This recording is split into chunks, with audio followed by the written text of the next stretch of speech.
2016 debate between Senator John McCain and Representative Ann Kirkpatrick. Tonight's debate is a joint effort brought to you by Arizona PBS and the Arizona Republic. I'm Ted Simons, and joining me to moderate the debate is Yvonne Wingett-Sanchez, political reporter from the Arizona Republic. We are broadcasting to you live from our studios at Arizona PBS and the Walter Cronkite School of Journalism on the downtown Phoenix campus of Arizona State University. We're also joined by radio listeners on KJZZ in Phoenix and KUAZ in Tucson. And tonight's debate is also being broadcast by KUAT TV in southern Arizona, on AZ Central, and on Facebook Live at Cronkite News. Viewers across the country, they're watching too on C-SPAN. You can also join the conversation on Twitter at #AZDebate. Tonight we'll hear from candidates competing to represent Arizona in the U.S. Senate. This debate is an open exchange of ideas, an opportunity for give and take between candidates for one of the state's most important offices. As moderators, we will try to ensure that all sides get a fair shake to have their say. But there are a few ground rules. Once we ask a candidate a question, they will have 90 seconds to answer without interruption. The other candidate then gets 45 seconds for a rebuttal, again, without interruption. And then we'll have up to an additional 2 minutes for an open discussion of that topic. At the end of the debate, each candidate will have 1 minute for closing statements. Topics were chosen by journalists from Arizona PBS and the Arizona Republic, which includes azcentral.com and La Voz. We will also include questions from you, the public, via social media and the Public Insight Network. Let's now meet the candidates. Republican John McCain was elected to the U.S. Senate in 1986 and is seeking to sixth term as senator. He was first elected to Congress in 1982 from Arizona's 1st Congressional District. He was the Republican Party's nominee for president in 2008. Democrat Ann Kirkpatrick represents Arizona's 1st District in the U.S. House of Representatives. She has represented the district since 2013. She also held the same seat from 2009 to 2011. She previously served as a member in the Arizona House of Representatives from 2005 to 2007. Earlier, we drew numbers to get to see who gets the first question, and that honor goes to Senator McCain. Senator McCain, you have complained about congressional gridlock. Congress has failed to consistently pass a budget in recent years, and more than 75% of Americans disapprove of the job Congress is doing. You have been part of this Congress for many years, so why do you want to return? I want to return because there's so much to do, whether it be unlocking this gridlock in Congress, as we have, for example, on the Armed Services Committee, of which I'm the chairman. We almost unanimously put out a bill to protect the men and women who are serving the military, and it's almost always unanimous. We need to do a lot more of that. We also need to reach across the aisle more often. Everybody knows that. And we know that sequestration is harming the men and women who are serving this country.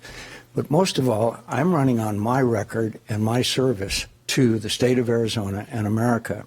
I have led on national security. I have led in taking care of the problems and issues that confront the state of Arizona, whether it be a fish hatchery up in up in Mojave County, or whether it be the Yuma Heritage Crossing down in Yuma, or whether it's keeping the A-10 at Davis Mountain Air Force Base. And I've contributed, and it's not an accident that I am reviewed as one of the foremost leaders in Congress, not only on national security, but for the good of the state of Arizona. So I'm proud of my record, and I will continue to be known as the Maverick, and I will continue to fight my own party when necessary, and also to try to form the coalitions that I have done as chairman of the Armed Services Committee and on many other issues that I've been involved in. I have a long history of accomplishments, and I'm running not only on that record, but in these very difficult times, what I can do for the state of Arizona and America. Thank you, Senator. Congresswoman. I get asked that question all the time. My idea is term limits in Congress. So I think we should have 3 two-year terms. That's a total of 6 years in the House. 2 6-year terms in the Senate. That's a total of 12 years. If you do those back to back, that's 18 years in Washington. That's enough. We need to clear the way for new ideas, new relationships, so that we can bust through that gridlock. And if you just think about our technology, what we were using 12 years ago is obsolete. What we use now is going to be obsolete in 10 years. Let's have term limits. Thank you, Congresswoman. Senator, we want to get to a question from social media here. This is from Erica in Tucson by way of pin.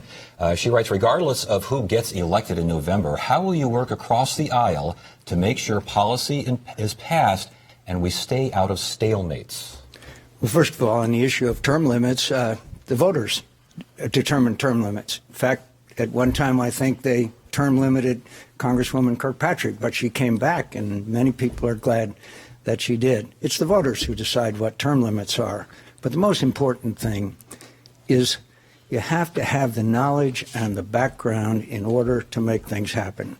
I have the years of experience in the military. I have years of experience in traveling all over this state, from Yuma to different parts of our state of Arizona, where I know the people and I know the issues. We're going to have a mine now in Superior, thanks to language that I put in the authorization bill, which will then provide 25% of America's copper supply and hire thousands of people. The reason why the A-10 is now flying in combat in Iraq and Syria is because Congressman McSally and I were able to make sure that the Air Force couldn't retire them.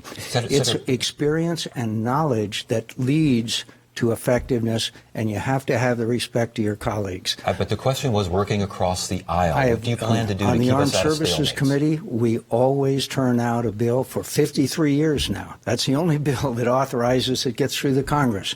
We, Republicans and Democrats, work together for the good of the men and women who are serving this nation and the good of the country. That's one of my proudest accomplishments, is our ability to help the men and women who are serving defend this nation, and I'm very proud of them. So, Congresswoman, how would you envision working with a President Trump? Sure. You know, I was born and raised on the White Mountain Apache Nation. My mother's family were Republican ranchers in the White Mountains, and my dad's family were Democratic businessmen. And I always said it made for interesting family get-togethers because there would be some spirited debates. But at the end of the day, we were all family, all Arizonans, all Americans. So I have a unique ability to find that common ground, and I'm sure I could find that with the president to get things done. The big story in Arizona is, as you know, I lost my election in 2010 to Paul Gosar. And we were both reelected in 2012 after redistricting. And we came together and we said, let's put our divisive history behind us. Let's come together and work together to get things done for Arizona. And we have a very good working relationship, a Democrat and a Republican. But I will tell you, that's so rare in Washington, D.C., they call us Arizona's odd couple. All right. Our next question goes to you, Congresswoman Kirkpatrick. The presidential nominee of your party is deemed untrustworthy by a significant share of the American electorate. Why do you trust Hillary Clinton, and why do you support her policies? I think she's the most experienced, knowledgeable candidate we've had for president in years. But I don't agree with everything in her policies. For instance, I've been fighting against the EPA for our coal-fire electrical plants. What I want to do is not shut them down overnight, but eventually transition into alternative energies. But they're located in small towns where people need those jobs. And so we're going to have a plan to do this transition so that we don't lose any of those jobs. 45-second rebuttal, Senator. Hillary Clinton has told lies after lies. Hillary Clinton, I believe, is disqualified herself to be President of the United States.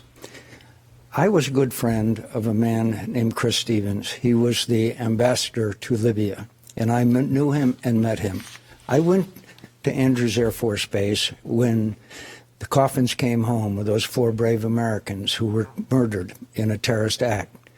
Hillary Clinton spoke to one of the parents of one of those dead young Americans and said, I'm going to get the guy that made the hateful video that caused your son's death. We now know that according to her messages that she was sending, her email, that she knew at the time that it was a terrorist attack. I don't know how you can lie to the grieving parents standing next to the flag-draped coffin of their son. For me, that did it. Given her high number of unfavorabilities and the high number of people who do not trust her in part because of this, do you think your support of her in any way damages your credibility?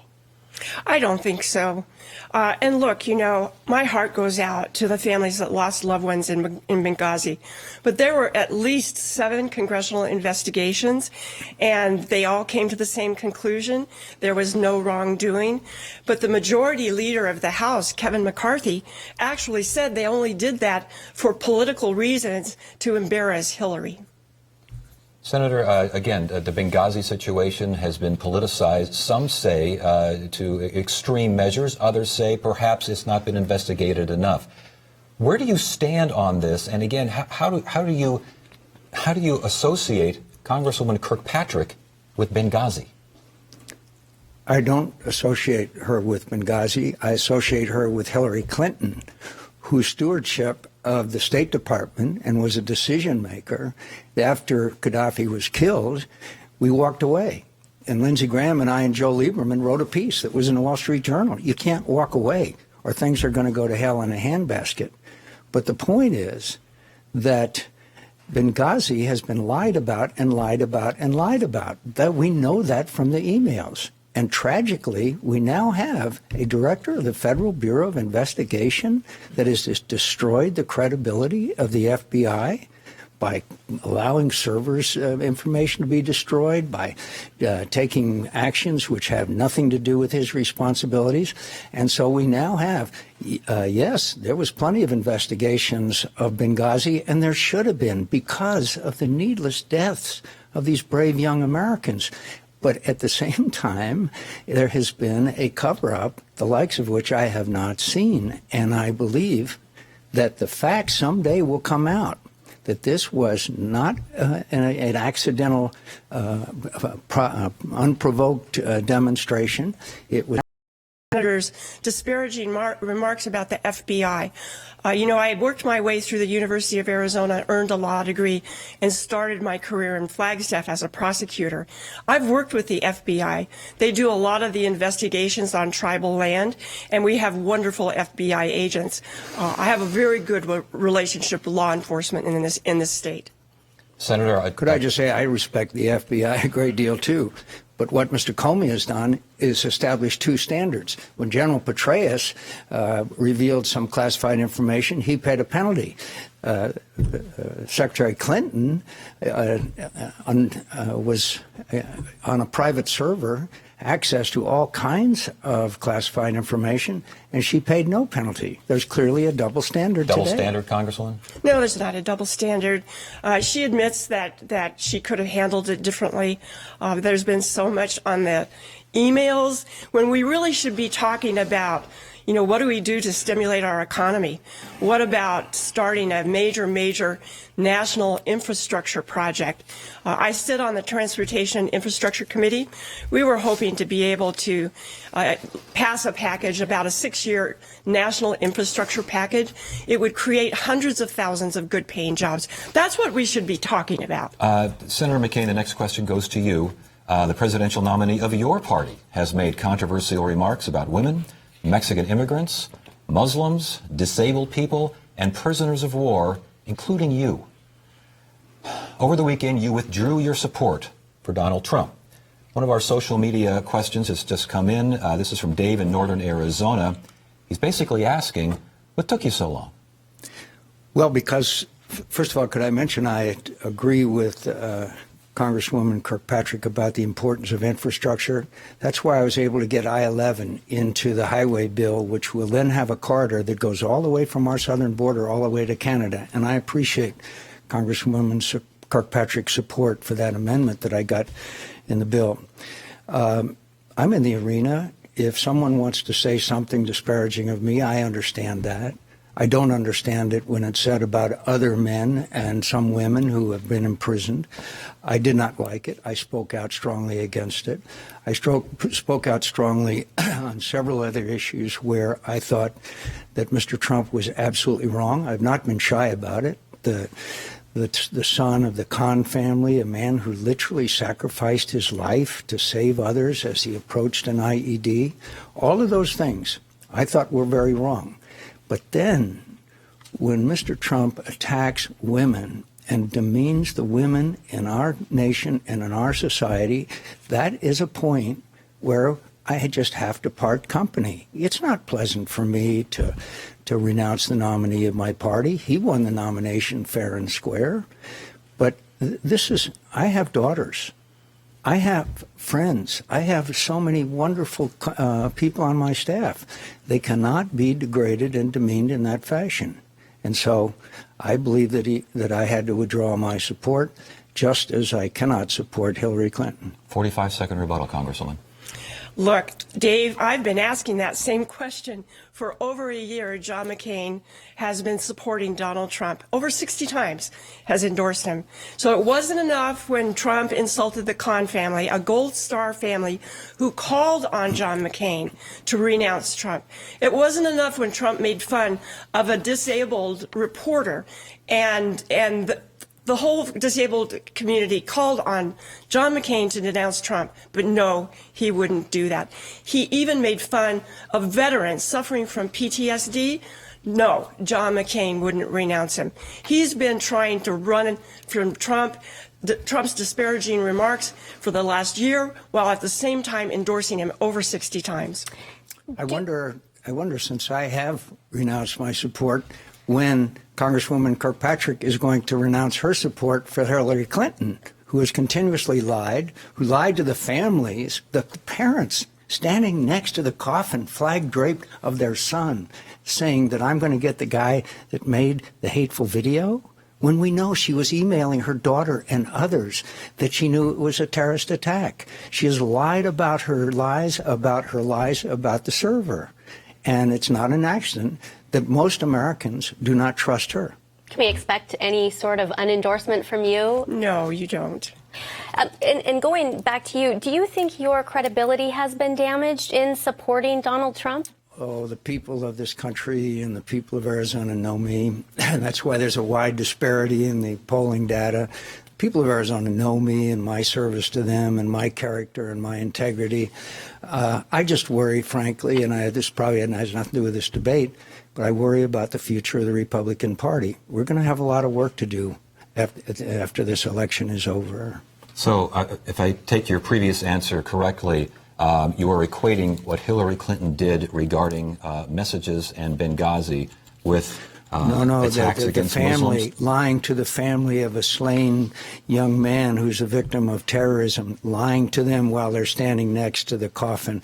The other things are bad enough, but lying to the grieving family, that to me is not unlike, frankly, Mr. Trump demeaning and degrading women. As well as Muslims, disabled people, prisoners of war, Mexicans. All of those things, when a person legitimately wins the nomination of the party, then obviously it deserves that support. I have expressed my disagreements. I expressed my disagreements with Ronald Reagan when he sent the Marines to Beirut, and tragically they were killed.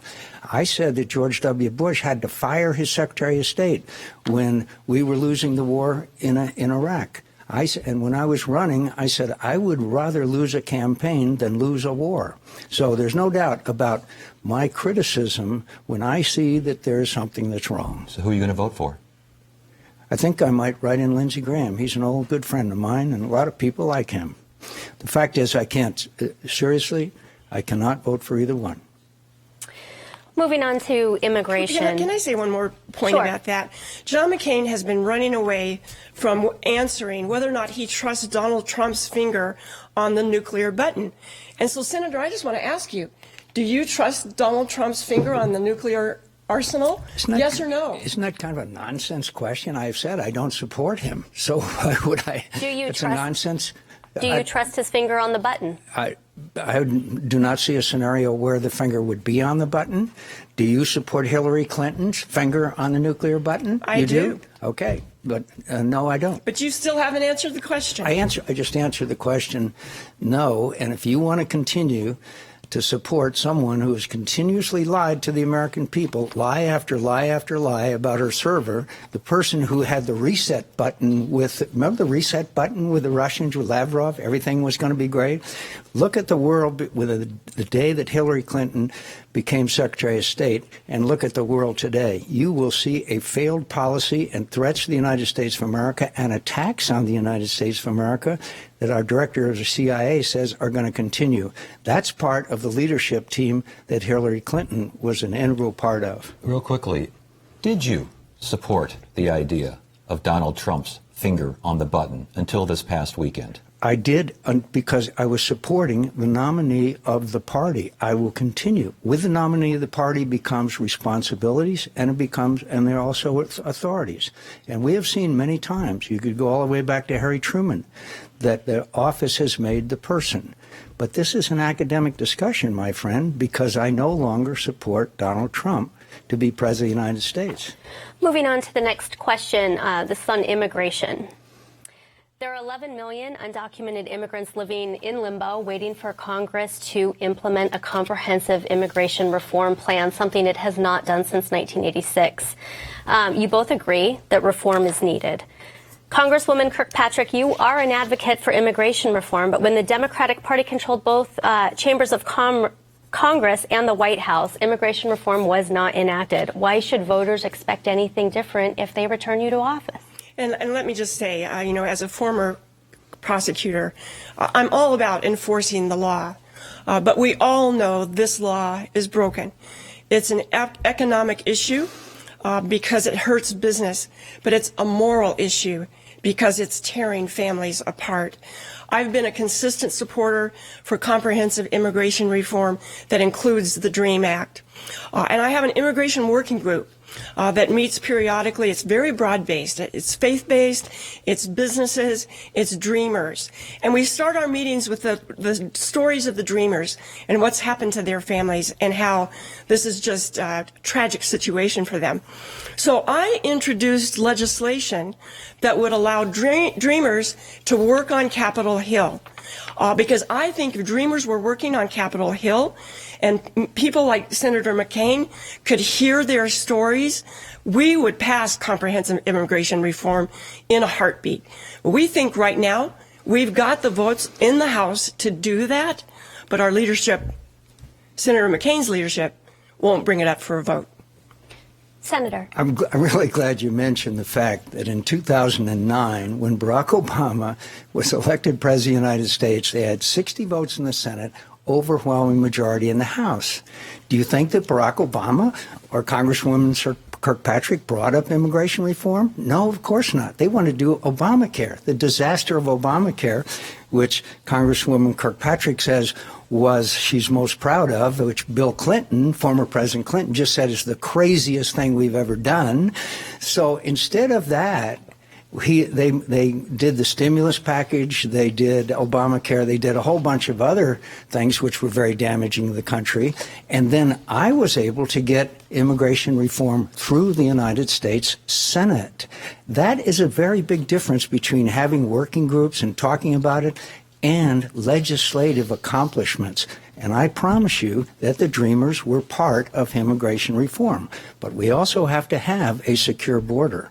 And that border is going to be secure with legislation that I was able to get through in the NDAA, including the use of drones and towers, and increasing the Border Patrol, who, by the way, the Border Patrol have endorsed me. I'm very proud of their endorsement. Senator, we hear about enforcing the border, securing the border. What does a secure border mean? When do we know that the border is secure? You can have various statistics that could show that. But in Israel, they have towers, and we are constructing these towers now at about $3 million each all along our border. I got in the Defense Authorization Bill a requirement that the drones that are flying out of Fort Huachuca would also be used to patrol the border.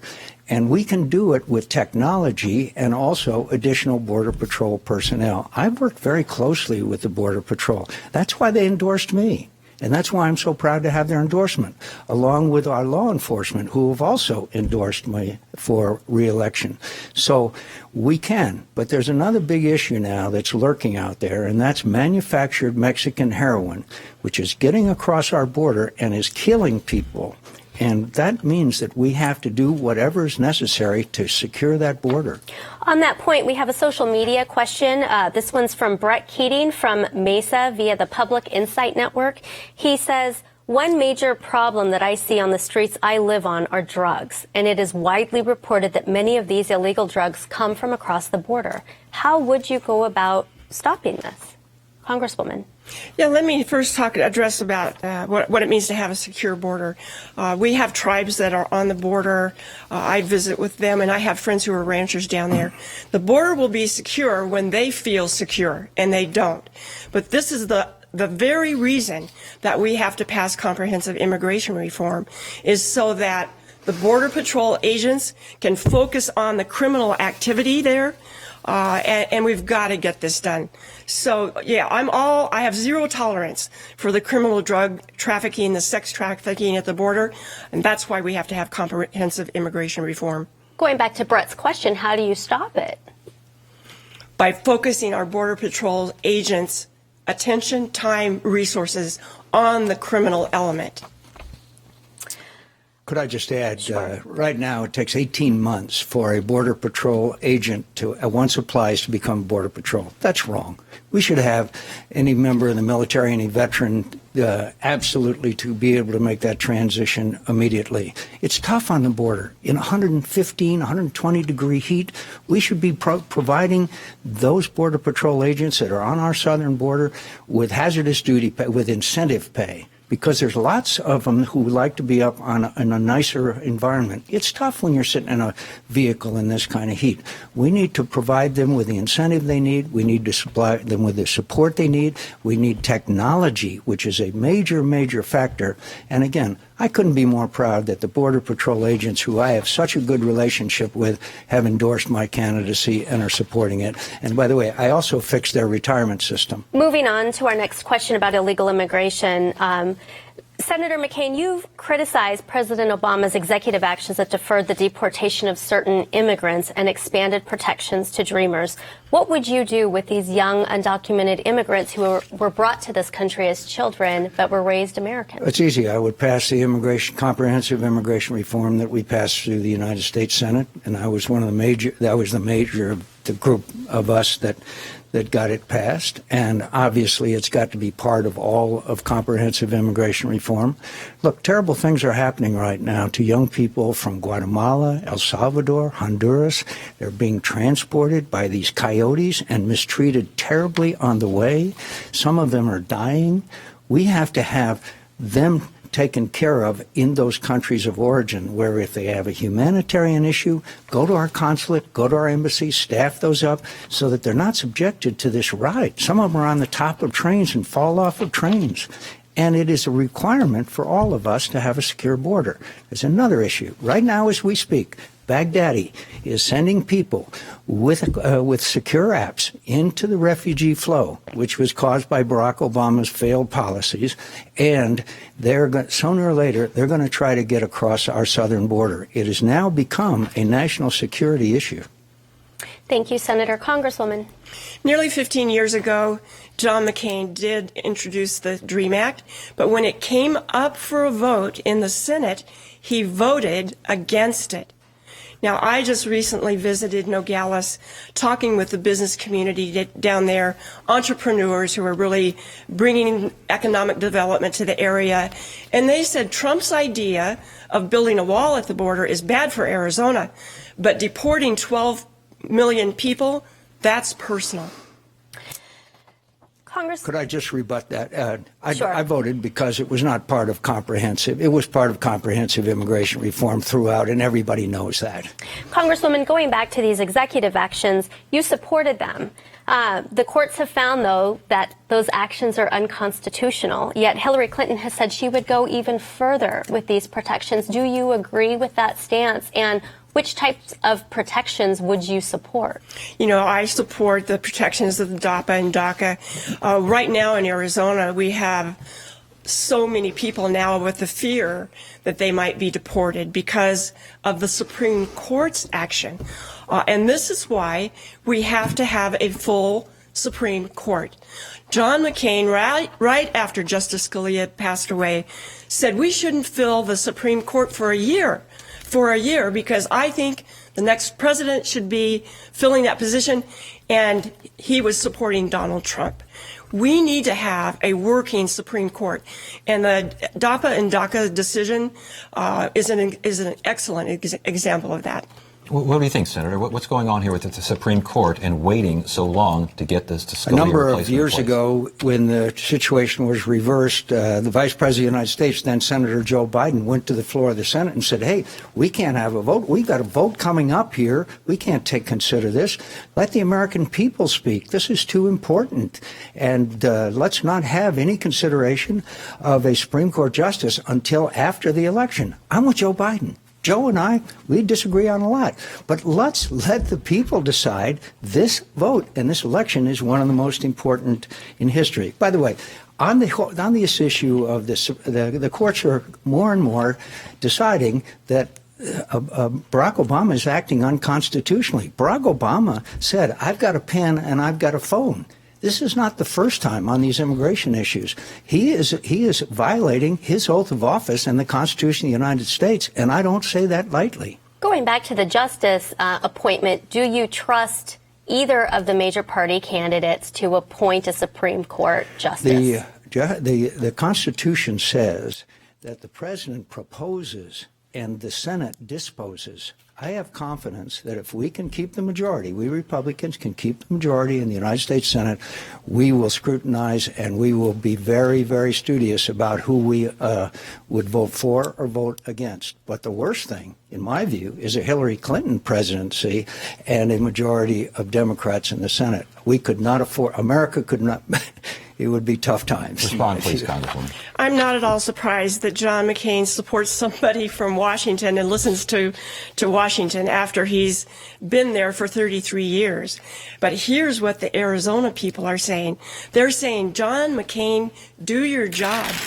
Do the job that you were elected to do and that the taxpayers are paying you to do. Confirm a Supreme Court justice. John McCain once voted for Merrick Garland. Now we won't even meet with him. We're tired of that kind of obstructionism in Washington. I would do my job. The A-10 is now at Davis Mountain. Willow Beach now has a fish hatchery that I got the money for. I-11, which will be a corridor from our southern border to Canada, is in being. That one of the world's largest copper mines in the world, 25% of America's copper supply, will then be a result of that copper mine, which I got done. The F-35 is now at MCAS Yuma and at Luke Air Force Base. Every foreign student that flies the F-35 will be trained at Luke Air Force Base. Okay. So I kind of think could make an argument that I'm doing my job. But we still have only 8 Supreme Court justices. We only have 8 Supreme Court justices, and I would much rather have 8 Supreme Court justices than a justice who is liberal in the keeping of the practice of Ruth Bader Ginsburg, Elena Kagan, and the others who are liberal and, in my view, not in keeping with the Constitution. Their actions, in my view, are not in keeping with my interpretation of the Constitution. This is what makes this election a very, very serious election. We move on to our next question. It involves health care. Congresswoman, next year is shaping up to be a challenging year for many in Arizona when it comes to health care. It appears there will be just one health insurance company offering exchange plans in 14 of the state's 15 counties. Only Pima County will have 2 health insurers. You have called your vote for Obamacare, the Affordable Care Act, the ACA. You have called that your proudest moment in Congress. Do you still hold on to that assessment, considering what we're seeing now with the ACA? Yes, but I've always said it wasn't perfect and we need to work together to fix it. I came to the health care debate with over 20 years experience as a health care lawyer. So I started my own law firm in Flagstaff. I represented Flagstaff Medical Center, the emergency room doctors, and many other physicians. And so I have a good understanding of what's involved. And it's key to having insurance companies in the marketplace. When I first heard about the possibility that we would only have one carrier, I contacted the director of CMS and said, we need a plan to make sure that everybody has a choice. When I heard that Aetna was pulling out of Pinal County, I talked with Blue Cross Blue Shield, and they agreed to go in and provide that coverage. But this is an example of something we could have been doing the last 6 years instead of continuing to repeal Obamacare over 60 times. We should have been working to fix it. John McCain's plan would add $187 billion to the deficit. It would make health care more expensive for women because it would take away coverage for cancer screening and contraception. He even co-sponsored a bill that would allow an employer to fire a single woman who got pregnant. 45 seconds rebuttal, Senator. Nonsense. But the point is that now Congresswoman Kirkpatrick wants us to work together to fix it. The problem is that for the first time in history, a major entitlement reform was rammed through the Congress of the United States without a single vote from the other side. I fought for weeks and weeks and weeks against Obamacare, and they would not allow us an amendment. There was not a single amendment allowed, no input from the minority party. We were then in the minority. Now Congresswoman Kirkpatrick wants us to sit down and work together. Here's how we work together. We repeal and we replace it. And right now, it is so bad that the former President of the United States, Bill Clinton, said it's the craziest thing he'd ever heard of, Obamacare. And so we can fix the health system, but it was based on a flawed premise, and that is that we would take money from healthy young Americans and spend it for the health care of less well older Americans. And by the way, there is 14 of the 15 counties in Arizona that have only one health care provider, and that's the one that Barack Obama and Congresswoman Kirkpatrick said, if you like your policy, you can keep it. Okay, if you like your doctor, you can keep it. We got your rebuttal time there. Congresswoman, respond, please. The idea of if it's got problems, repeal it, get it out of there, replace it with something else. Ted, I was at a wedding not too long ago, and the father of the bride pulled me aside, tears streaming down his face. And he said, Ann, you know I'm a Republican. You know I voted against you because of your health care vote. He said, I wouldn't be here today to walk my daughter down the aisle if you had not voted for health care. I don't want to go back to the days when somebody with a pre-existing condition would have died and not been able to walk his daughter down the aisle. But we do have to fix it. There's no question about it. And we really need to address the increasing cost of prescription drugs. Thousands of By the way, could I just mention that according to a Gallup poll, majority of Americans do not approve of the Obamacare. And 29% of Americans, according to Gallup, say that they have been harmed by Obamacare. So I know you meet nice people at weddings, but the fact is the majority of the American people have resoundingly rejected Obamacare. And as far as pre-existing conditions are concerned, we obviously could have risk pools to take care of those people. Nobody's ready to abandon them. To that point, thousands of people have been insured because of the Affordable Care Act, but many people are paying much more than they used to for the same care or worse care. So what is your message to you, to them? Yes, and I just heard from a man the other night who had private insurance, and his insurance rates this year were going to be $3,650 a month.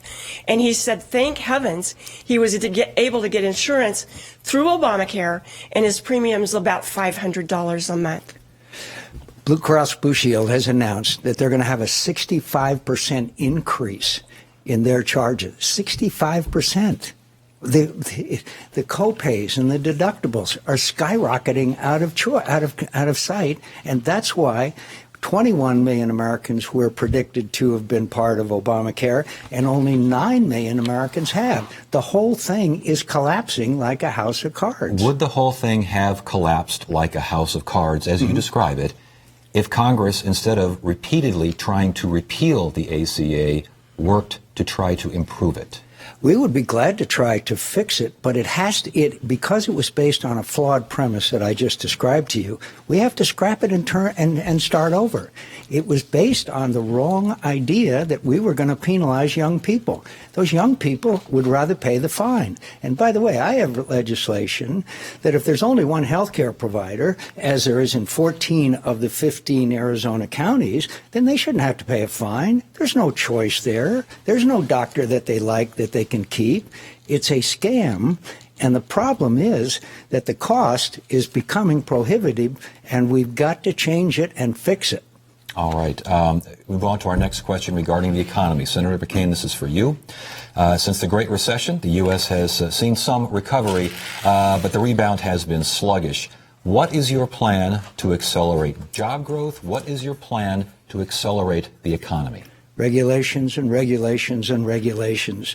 The tens of thousands of regulations that have come out of the Obama administration, whether they call Arizona having navigable waters and washes and dry gulches, are now having those, of shutting down our power plants, our coal-fired power plants, which is incredibly expensive, to literally regulating just about every aspect of our lives. When you look at the regulations that have been issued over Obamacare, they're about this high, and how many hours somebody can work and how many they can't work and whether they'd be eligible for this and that.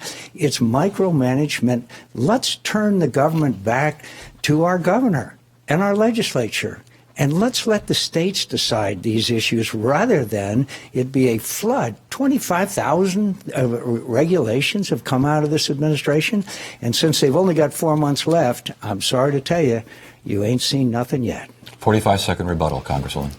You know, I was born and raised in the White Mountains, and at that time, the area was a thriving timber industry there. When that collapsed, that area where I was born, McNary, plunged into poverty. So it's been my vision and my work for Arizona to build a strong, diverse, stable economy. We've gone through too many boom and bust cycles, but we can't have that kind of economy until we first build a world-class education system here and we pass comprehensive immigration reform.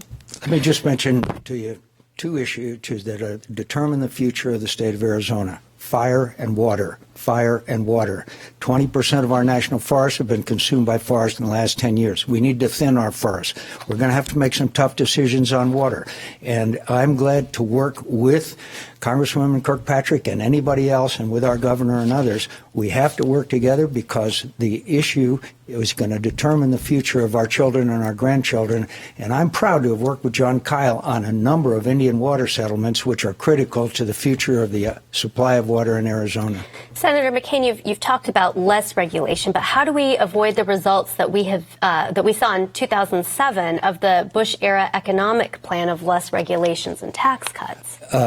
The collapse of 2008 did not have a lot to do with government regulation. It had a lot to do with the housing industry, as we know. And that's one reason why Arizona was so badly hurt. And that's why we're one of the slowest to recover, because we allowed the housing industry to go completely out of control, and obviously the stock market went with it, and Arizona suffered a great deal from it. And the measures that we had to take were very difficult. But the reason why we haven't recovered sufficiently, as we had from other recessions, is because of this government's micromanagement of the economy and the government regulations, which have stifled. Let me just give you an example.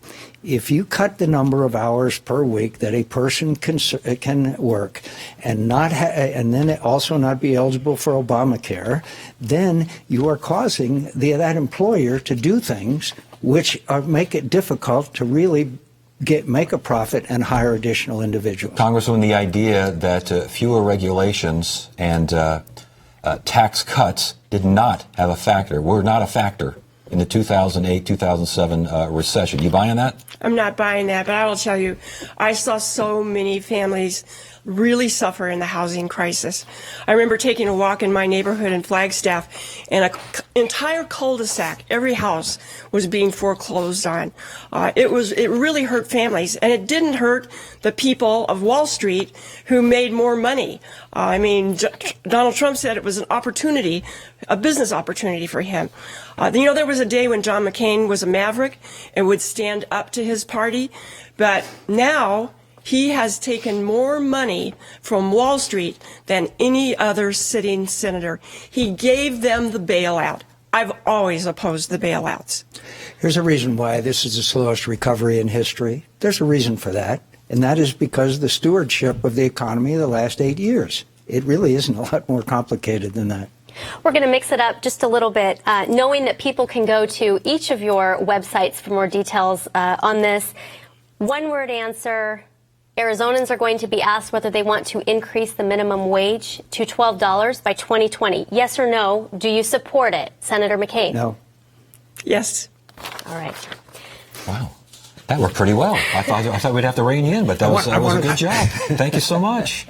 Moving on now to the VA. The VA, as you know, Congresswoman, is in turmoil and has been for years, regardless of what you have done through massive reforms to try to fix the myriad of problems. Our recent Auditor General's report, we wrote about it extensively in the Arizona Republic. It's still critical of the agency and has found patients are still unable to get to their appointments in a timely manner. You have not fixed the problems. Congress has not fixed the problems. Why not, and how do you fix it? Well, first let me say I was the first member of Congress to ask for an independent inspection at the Phoenix VA when I first heard the allegations about what was happening there, and worked to protect the whistleblowers against retaliation. So my Whistleblower Protection Act just passed the House. If those brave people hadn't come forward, we would never know what's going on at the VA. I just finished doing a round of visits to all three of our VA hospitals, the one in Prescott, the one here in Phoenix, and one in Tucson. And after I do that, I have a veterans roundtable because I want to hear from them what their experience is with the veterans hospitals and the administration. When I was in Tucson having my veterans roundtable, John McCain was on the radio blaming the veteran service organizations for the problems at the VA. That's not going to fix the problems. Again, we need to work in a bipartisan way for our veterans. They've already paid the price. Now we have to fight for them with all our might. Senator I've been McCain. honored by the highest honor that every veteran service organization in America can provide. Look, after this terrible thing happened and the tragedy here in Phoenix of 50 brave veterans dying on a non-existent waiting list, I was asked to work with Bernie Sanders, who was then the chairman of the VA, the Veterans Affairs Committee.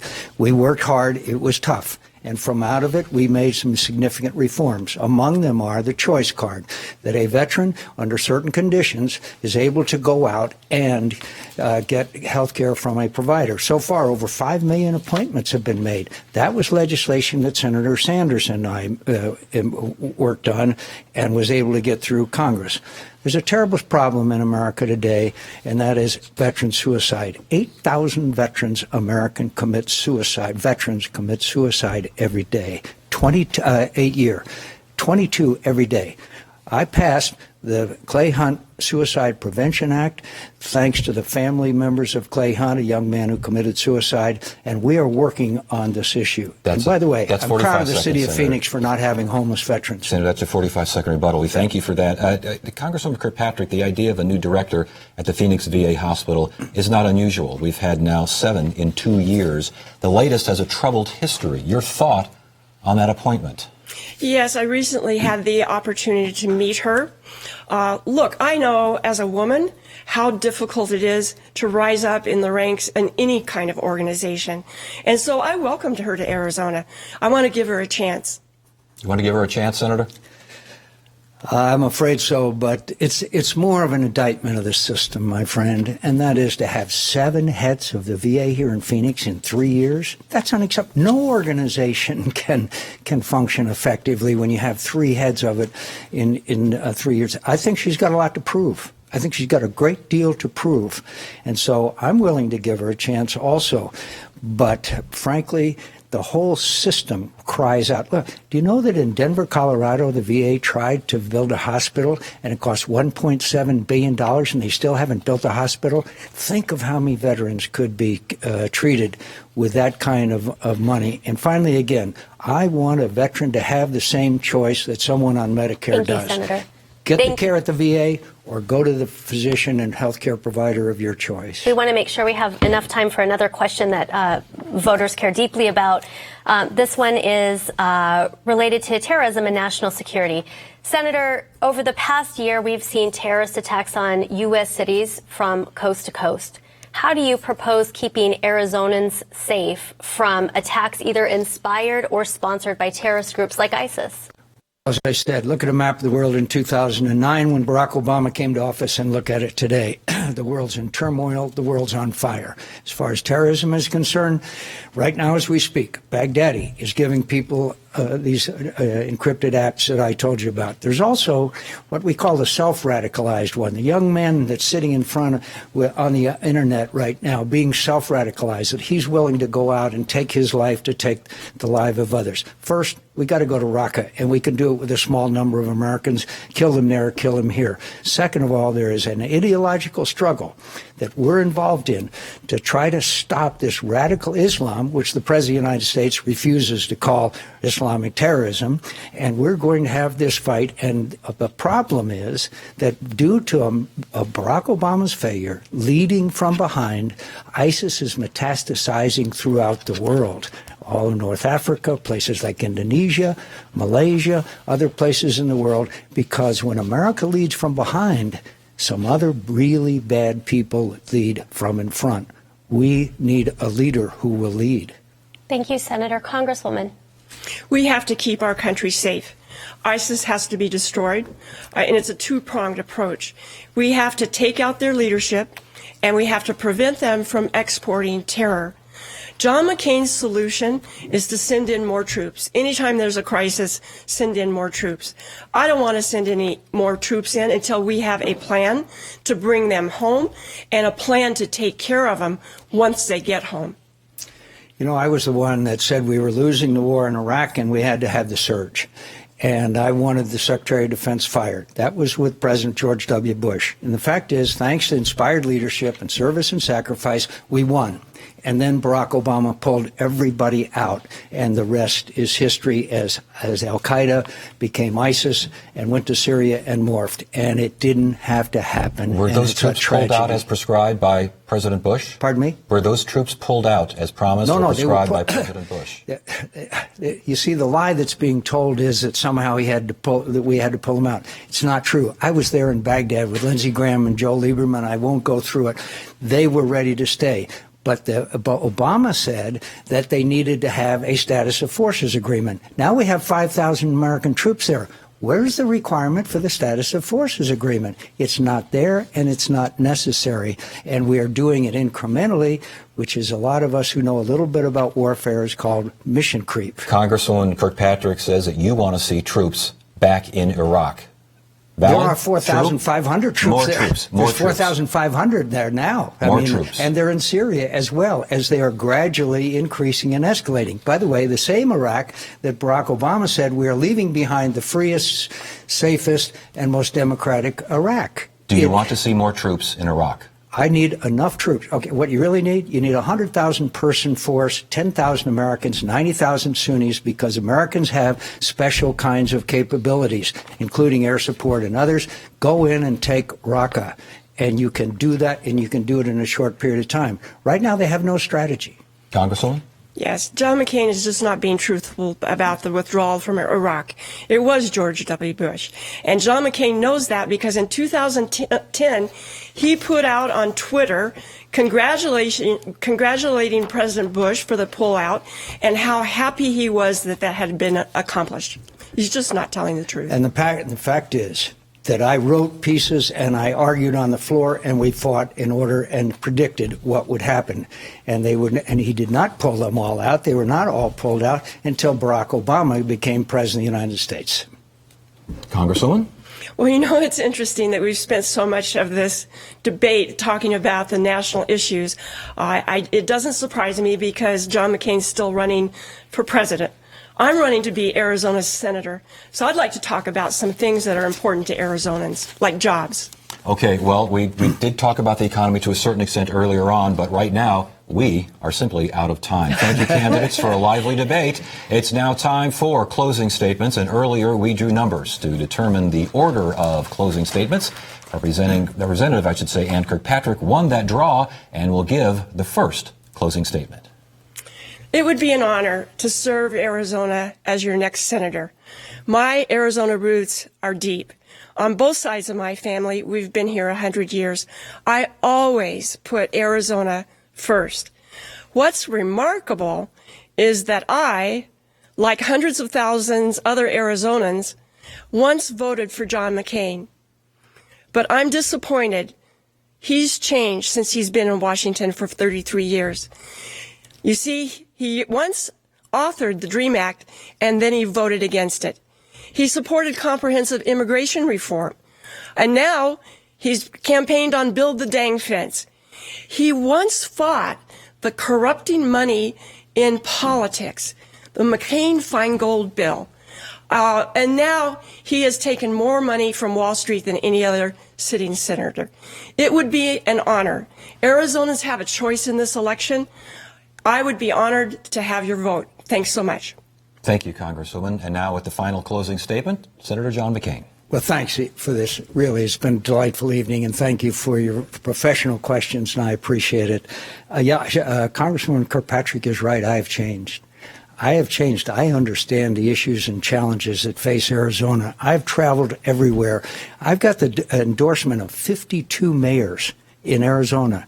You know, that doesn't mean I've left them. It means that they trust me, and I trust them because they're the people that I talk to where I can really understand the challenges. Look, I came here 35 years ago, and I've made a home and a family, and I've been so blessed. I've been so blessed by the people of Arizona who have taken me and my family, and I've been blessed to be able to serve this nation and Arizona in the most noble fashion because I believe that serving a cause greater than one's self-interest is the noblest of all things that one can do. So I say to the people of Arizona, thank you, and I'm very grateful, and I hope you'll send me back.